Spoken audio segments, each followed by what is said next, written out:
News time political closer. இன்று நாம் பார்க்கவிருப்பது வரும் 26ஆம் தேதி தாவேகா பொதுக்குழு நிர்வாகிகளுக்கு விஜய் கொடுத்திருக்கும் அசைன்மெண்ட். அமைதியாக இருக்கும் விசிக அடுத்து வலுவான குரலை எழுப்ப காத்திருக்கிறார்கள். மீண்டும் நானே மாநிலங்களவை உறுப்பினராவேன், வைகோ பிடிவாதம். சமாதான உடன்படிக்கையில் ஓபிஎஸ் இளைய மகன். இது குறித்து தான் விரிவாக இன்றைய பொலிட்டிக்கல் க்ளோசர் பகுதியில் நாம் அலச போகிறோம். கட்சி ஆரம்பித்து ஓராண்டாகி தற்போது மாவட்ட தலைவர்கள், அதற்கு கீழுள்ள நிர்வாகிகள், ஒன்றியம், பகுதி, வட்டம், பூத் என்று பரபரப்பாக ஆணையிட்டிருக்கும் விஜய் தற்போது வருகிற 26ஆம் தேதி பொதுக்குழு கூட்ட திட்டமிட்டிருக்கிறார். இந்த பொதுக்குழுவிற்காக பல்வேறு அசைன்மெண்ட்டுகளை தற்போதுள்ள முக்கிய மூத்த நிர்வாகிகளுக்கு வழங்கியிருக்கிறார். முதலில் சென்னையிலேயே ஒரு இடத்தில் பொதுக்குழு கூட்டம் நடத்தலாம் என்று திட்டமிட்டிருந்த நிலையில் தற்போது மாமல்லபுரத்தில் நடத்துவதற்காக இடமும் தேர்வு செய்திருக்கிறார்கள். புதுவை ஆனந்தும் ஆதவ் அர்ஜுனாவும். இவர்களோடு மாநில முக்கிய நிர்வாகிகளும் அந்த இடத்திற்கு சென்று பார்வையிட்டு இறுதி செய்திருக்கிறார்கள். ஒவ்வொரு கட்சிக்கும் பொதுக்குழு என்பது முக்கியமானதாக இருக்கிறது. அந்த கட்சியின் கொள்கைகள் மற்றும் அடுத்தடுத்த செயல் திட்டங்கள், வேலை திட்டங்கள் என்னென்ன என்பது குறித்தெல்லாம் பொதுக்குழுவில் விவாதிக்கப்படும். அதே போலதான் தற்போது தாவேகாவும் 26ஆம் தேதி பொதுக்குழுவை கூட்டவிருக்கிறார்கள். அந்த பொதுக்குழுவில் முக்கிய சில முடிவுகள் எடுப்பதற்கான வாய்ப்புகளும் இருக்கிறது.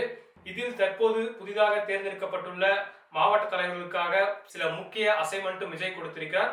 அவர்களுக்கு மட்டுமல்ல, மேல்மட்டத்தில் இருக்கக்கூடிய ஆதவ் அர்ஜுனா, புதுவை ஆனந்த் போன்றவர்களுக்கும் ஒரு சில அசைன்மெண்ட் கொடுத்திருக்கிறார். அது என்ன அசைன்மெண்ட்? அதாவது தாவேகாவில் இணைவதற்கு பல்வேறு கட்சிகளில் இருந்து பல முக்கிய தலைவர்கள், முக்கிய நிர்வாகிகள், பல்வேறு அணிகளில் இருக்கக்கூடிய உறுப்பினர்கள் மற்றும் அதன் தலைவர்கள் தாவேகாவில் இணைவதற்காக விண்ணப்பித்துக் கொண்டிருக்கிறார்கள்.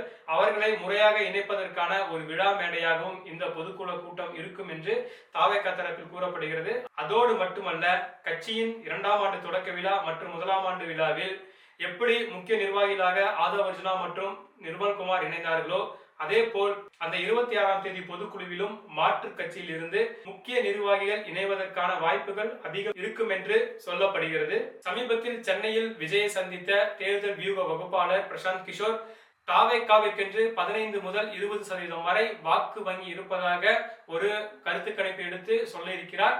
அதன் அடிப்படையிலே சில முக்கிய நிர்வாகிகள் அந்த நாள் தாவேகாவில் இணையலாம் என்று சொல்லப்படுகிறது. என்னதான் விஜய் மீது பல்வேறு அவதூறுகள், விமர்சனங்கள் வைக்கப்பட்டாலும் அவருக்கென்று தனி வாக்கு வங்கி இருக்கிறது என்று பல தனியார் சர்வேக்கள் சொல்லுகிறது. அதன் அடிப்படையிலேயே அதை அறிந்து கொண்ட மாற்றுக் கட்சியில் இருந்து சில முக்கியஸ்தர்கள் அந்த 26ஆம் தேதி இணையலாம் என்று எதிர்பார்க்கப்படுகிறது. தொடர்ந்து விசிக கடந்த செப்டம்பர் மாதத்தில் இருந்து லைம்லைட்டிலே இருந்து கொண்டிருந்தது, செய்திகளில் தொடர்ந்து ஆக்கிரமித்து இருந்தது. ஆனால் சமீப நாட்களாக அது சைலண்ட் மோடுக்கு சென்றிருக்கிறது. என்னதான் நடக்கிறது விசிகாவில்?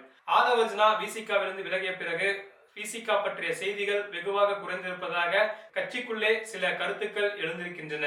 அவ்வாறு சொல்லப்பட்டாலும் என்னதான் நடக்கிறது என்று விசிகாவில் இருக்கும் சில முக்கிய நிர்வாகிகளிடம் நாம் பேசும்போது, எப்படி மது ஒழிப்பு மாநாடு நடத்தி திமுக அரசாங்கத்திற்கு ஒரு நெருக்கடியாகவும் அன்றைய நாளில் ஒரு மிகப்பெரிய பேசு பொருளாகவும் விசிக இருந்ததோ, மக்களின் முக்கிய பிரச்சனையாக இருக்கக்கூடிய அந்த மதுவிலக்கிற்கு எதிராக ஒரு மாநாடு அது நடத்தப்பட்டது போலவே வரும் காலத்தில் விசிக ஒரு முக்கிய பிரச்சனையை எடுத்து பேசவிருப்பதாகவும் அதற்காக தற்போது ஆயத்தமாகி வருவதாகவும், அதனாலதான் தற்போது விசிகாவில் இப்படி ஒரு அமைதி இருக்கிறது என்கிறார்கள்.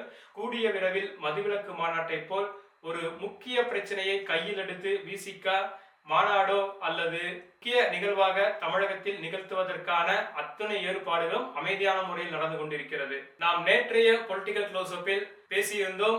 திரு வைகோவிற்கு தற்போது மாநிலங்களவை உறுப்பினருக்கான காலம் முடிந்திருக்கிறது. அதற்கு பதிலாக கமலஹாசனுக்கு மாநிலங்களவை உறுப்பினர் பதவி வழங்குவதற்காக திமுக முடிவெடுத்திருக்கிறது என்பது குறித்து நேற்று பேசியிருந்தோம். ஆனால் தனக்கும் மாநிலங்களவை உறுப்பினர் பதவி வேண்டும் என்று வைகோ பிடிவாதமாக இருப்பதாக மதிமுகவில் அரசியல் புரசலாக பேச்சுகள் எழுந்திருக்கின்றன.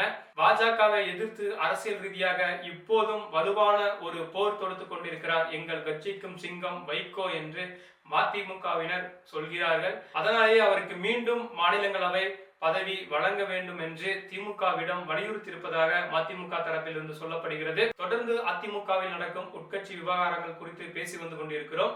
அதன் தொடர்ச்சியாகவே இன்று திரு ஓபிஎஸ்ஸின் மகன் ஜெயபிரதீப் அதிமுகவிற்கு ஒரு கோரிக்கை வைத்திருக்கிறார்.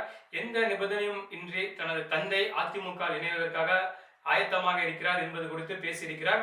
இதற்கு ஓபிஎஸ்ஸின் சமூகம் சார்ந்த தற்போது அதிமுகவின் மூத்த நிர்வாகிகளாக இருக்கக்கூடிய ராஜன் செல்லப்பா, செல்லூர் ராஜு போன்றோர் வரவேற்பு அளிக்கும் விதமாக தங்களது கருத்துக்களை வெளிப்படுத்தியிருக்கிறார்கள். அதாவது இன்னும் ஒரு 6 மாதங்கள் பொறுத்துக் கொள்ளுங்கள் என்று ராஜன் செல்லப்பாகவும் திரு செல்லூர் ராஜும் சொல்லியிருப்பது மிகவும் கவனம் பெறக்கூடிய ஒரு விஷயமாக இருக்கிறது. அதே நேரத்தில் ஓபிஎஸ் உள்ளே வந்தால் தங்கள் அரசியலுக்கு ஒரு முட்டுக்கட்டையாக இருக்கும் என்று திரு ஆர்.பி. உதயகுமார் மற்றும் திண்டுக்கல் சீனிவாசன் கருதுகிறார்கள். இவர்கள் எல்லாம் ஒரே சமூகத்தை சேர்ந்தவர்களாக இருக்கிறார்கள். தற்போது ஓபிஎஸ்ஸின் பிரதிநிதித்துவம் ஆர்.பி. உதயகுமாருக்கும் திண்டுக்கல் சீனிவாசனுக்கும் பிரித்து கொடுக்கப்பட்டிருக்கிறது. ஒருவேளை இதற்கு முன்பும் எந்த ஒரு நிபந்தனையுமின்றி கட்சியில் பணியாற்றுகிறேன் என்று சொன்ன ஓபிஎஸ் கட்சியில் இணைந்த பிறகு பல்வேறு இடையூறுகளை கொடுத்தார். அதே ஒரு நெருக்கடியை தற்போதும் தரலாம் என்று ஓபிஎஸ்க்கு எதிராக இருக்கக்கூடியவர்கள் எடப்பாடியிடம் சொல்லி வருகிறார்கள். கொங்கு பகுதி மற்றும் வட மாவட்டங்களில் எந்த ஒரு சிக்கலும் இல்லாமல் அதிமுக பயணித்துக் கொண்டிருக்கிறது. அதே நேரத்தில் தென் மாவட்டத்தில் பெரும்பான்மை சமூகமாக இருக்கக்கூடியவர்களால் தான் தற்போது அதிமுக ஒரு கட்டமைப்பாக உருவாக்கப்பட்டது. அதிமுகவிற்கு அடிநாதமாக அன்று எம்ஜிஆர் காலத்தில் இருந்து கொண்டிருப்பது எங்கள் சமூகம் தான். எனவே எங்கள் சமூகத்தில் உள்ள ஒருவரை இவ்வாறு ஒதுக்கி வைத்திருப்பது நல்லதல்ல என்று அங்கிருந்து தற்போது குரல் எழும்ப ஆரம்பித்திருக்கிறது. இப்படிப்பட்ட ஒரு சூழலில் தான் திரு ஓபிஎஸ் அவர்களுடைய இளைய மகனுடைய குரலாக இருக்கட்டும், திரு செல்லூர்ராஜுடைய குரலாக இருக்கட்டும், திரு ராஜன் செல்லப்பாவுடைய குரலாக இருக்கட்டும், விரைவில் அதிமுக ஒன்றிணைய போவதற்கான சமிக்கைகளா என்கிற ஒரு பார்வையும் வைக்கப்படுகிறது. எது எப்படியோ வருகிற பிப்ரவரி 24ஆம் தேதி செல்வி ஜெயலலிதாவின் பிறந்தநாள் அன்று மிகப்பெரிய ஒரு அரசியல் பேசு பொருள் அதிமுகவில் எழலாம் என்கிற ஒரு பார்வை முன்வைக்கப்படுகிறது. தொடர்ந்து இது போன்று வெளிப்படையான அரசியலுக்கு அப்பால் உள்ள நிகழ்வுகளை அறிந்து கொள்ள நியூஸ் டைம் பொலிட்டிக்கல் க்ளோஸ்அப்போடு இணைந்திருங்கள். இதுவரை சப்ஸ்கிரைப் செய்யாதவர்கள் நியூஸ் டைம் சேனலை சப்ஸ்கிரைப் செய்யுமாறு அன்போடு கேட்டுக்கொள்கிறோம். நன்றி, வணக்கம்.